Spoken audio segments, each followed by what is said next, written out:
G'day guys. Today we're going to be talking about a watch that's particularly close to my heart, and that's the Grand Seiko SBGN 007. Now, it's close to my heart because it's probably the first good watch that I ever bought, which might seem a little crazy to a few people given that it's a quartz Japanese watch for a few $1,000s at that. But it really spoke to me when I bought it, and this is why.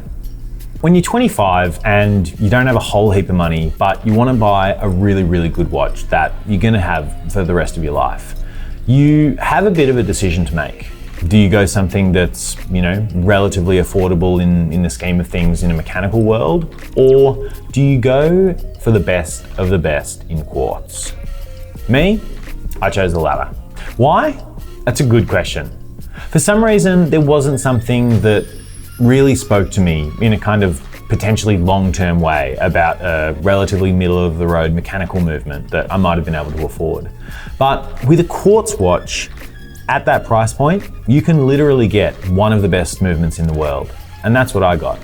They age the quartz crystals that they grow in-house for 3 months, running electrical currents through the quartz crystals, and the ones that have the lowest amount of variation in the frequency are the ones that they then pick for their watches.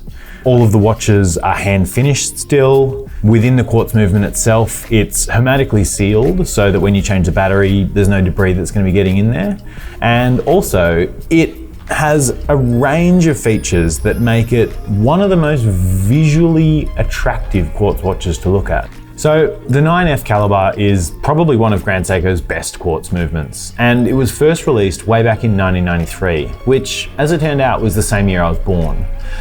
And this 007 reference was actually a commemoration piece to celebrate the 25th anniversary of the launch of that movement, which I thought, given it was also the 25th year of my life, it was a nice serendipitous moment and about as good as any reason to get a watch. What makes this reference particularly special is the little gold star you might be able to see at 6 o'clock, which indicates that it's a VFA, or a very fine adjusted quartz movement, which rather than the typical 10 seconds a year that most 9F watches are regulated to, this one's actually regulated to within 5 seconds per year, which at the time was about as accurate as you could get.